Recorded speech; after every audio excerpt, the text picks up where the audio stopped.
mataas kaysa burol.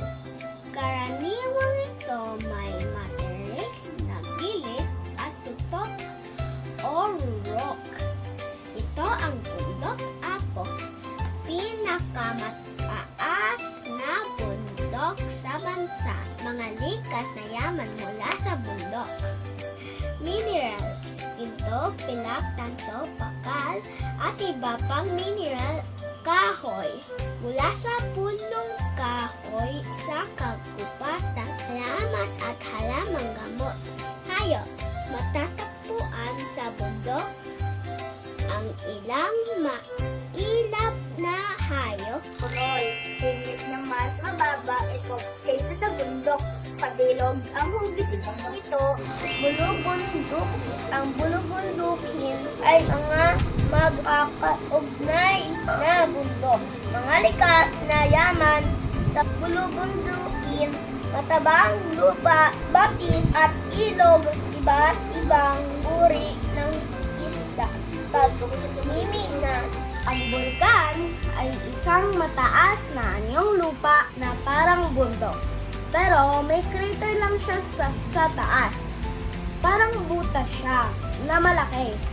Pwede din siyang sumabog. Ito ang bulkang Mayon. Ito ang pinakasikat na bulkan sa Pilipinas. Ito naman ang bulkang Pinatubo. Ito naman ang bulkang Taal. Ito ang mga likas na yaman na makukuha sa bulkan. Geothermal energy. Ito ang matabang lupa. Ito ang mga bato at mineral. Mainit na bukal. Pwede itong gamitin sa pagligo. Kapatagan. Ang kapatagan ay isang malawak na patag na anyong lupa. Karaniwang itong ginagamit sa pagsasaka, kabatagan ng Central Luzon.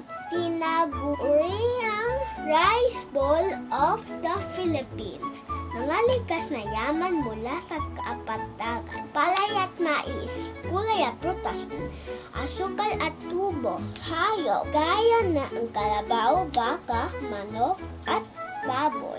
Ang tambak ay isang kapatagan na napapaligiran ng mga bundok o burol. Ito ay katalasang binubuo ng lupang nadala ng mga ilog at sapa mula sa mga nakapaipot na mataas na lugar. Mga likas na yaman sa lambak, mga hayop, matabang lupa, mineral at tubig. Ang talampas, patag na anyong lupa. Ang kaibahan nito sa lambak ay nakalatag ito sa mataas na lugar. Ang pulo o isla ay isang bahagi ng lupa na higit na maliit sa kontinente at higit na malaki sa bato na napaliligiran ng tubig. Ang maliliit na pulo ay hindi napakikinabangan ay tawag na islet sa Ingles. Ang mga pangkat ng mga magkaugnay na pulo ay tinatawag na archipelago. Kapuluan o archipelago ay pangkat ng mga pulo na marami sa Asya. Tulad ng Indonesia, ang napakalaking archipelago state sa buong mundo na binubuo ng humigit kumulang na 13,000 mga pulo. Ang tangway ay isang anyong lupa na napapaligiran ng tubig sa tatlong panig. Kung makikita nyo, ang lupa ay napapaligiran ng tubig sa isa, dalawa, tatlong panig. Ang tangway ay nakadikit sa mas malaking anyong lupa. Ito ang mga likas na yaman mula sa tangway. Mineral at bato. Isda at lamang dagat. Matabang lupa. Mga iba't ibang hayop.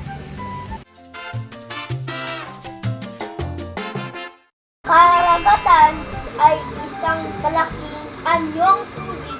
Ito ay naglalaman ng iba't ibang uri ng buhay dagat, mga likas na yaman sa karagatan.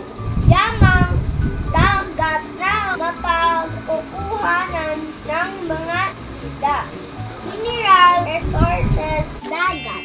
Ang dagat ay isang malawak na anyong tubig na maalat at konektado sa karagatan.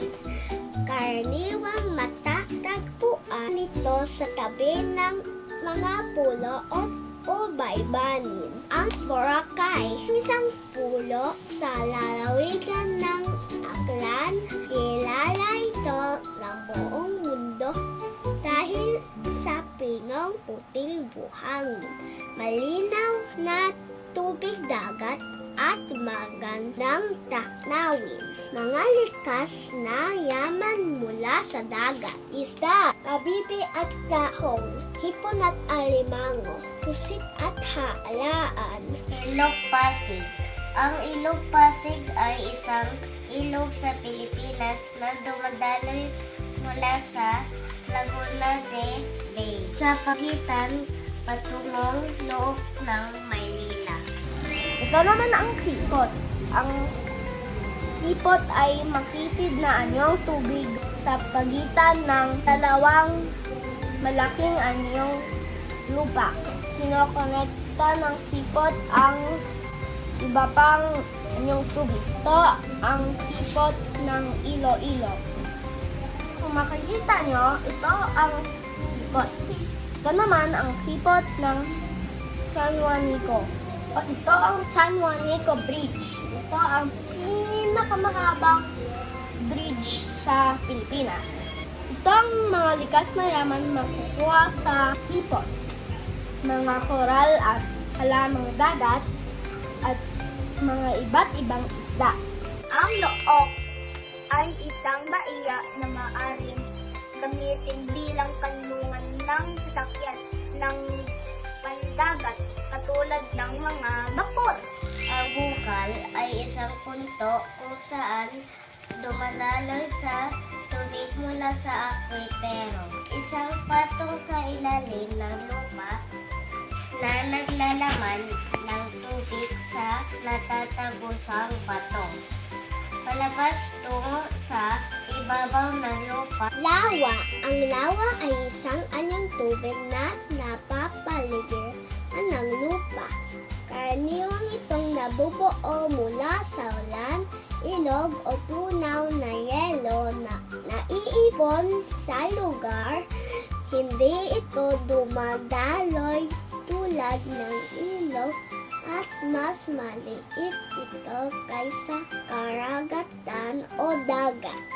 Lawa ng Taal. Ang lawa ng Taal ay isang kilalang lawa na matatagpuan sa Batangas. Mga likas na yaman sa lawa, isda, kalimango, halamang tubig, tubig tabang. Ang Golfo, bahagi ng karagatan at karaniwan nasa bukana ng dagat. Ang Sapa ay isang maliit na anyong tubig na dumadaloy sa kalikasan. Ang Sapa ay dumadaloy pag tag-ulan, pero lang pag tag-init, natutuyo siya. Ito naman ang Batis. Hindi man siya natutuyo. Pwede itong pag-swimmingan. Ang mga likas na yaman na nakukuha sa Sapa at Batis. Malinis na tubig, mga isdang tabang, ulang, o malalaking hipon, bato at buhangin na magagamit sa pagkakonstruksyon.